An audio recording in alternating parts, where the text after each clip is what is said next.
From the very beginning, even before the start of this war, Canada has stood firmly with Ukraine.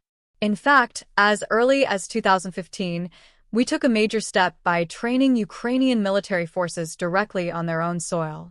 This wasn't just any initiative, it was a significant part of the broader Western effort to strengthen Ukraine's armed forces. And today, it's clear that this early training played a huge role in Ukraine's ability to resist the Russian invasion so effectively over the past year. But let's be real, Canada wasn't alone in this effort. Multiple countries have stepped in to provide military support. However, Canada has a unique historical connection to Ukraine. Did you know we have the second-largest Ukrainian diaspora in the world?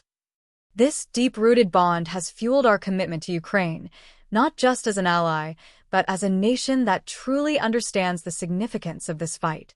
And make no mistake, this war isn't just about Ukraine. It's about something much bigger. It's about the fundamental principles that safeguard every nation. White heavy checkmark sovereignty. White heavy checkmark independence. White heavy checkmark territorial integrity. These aren't just abstract ideas. These are the rules that allow nations to live in peace and security. Every single country in the world relies on these principles, and as global dynamics shift, one thing is becoming painfully clear: we all need to do more to protect them. A global call for stronger defense. This isn't just talk, it's a wake-up call. We've heard this message over and over from NATO, the G7, and allies worldwide. Nations must invest more in defense.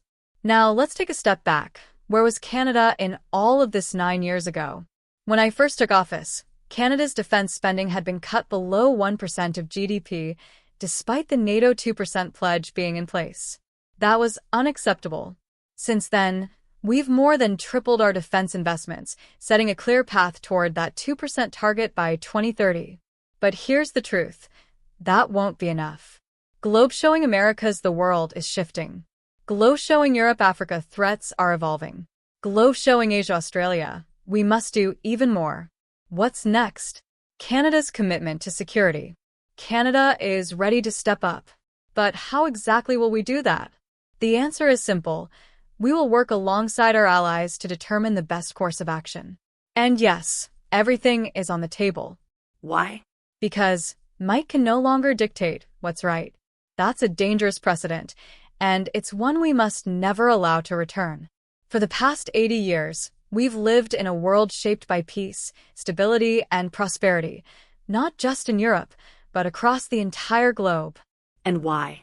Because of the strong international institutions we built from the ashes of World War II. These institutions have kept conflicts in check, and today, we must stand up for them. A unified stand for peace and fairness. Of course, as a coalition of nations, we may sometimes disagree on the best way forward. That's normal. These discussions happen in places like NATO summits, G7 meetings, and global forums.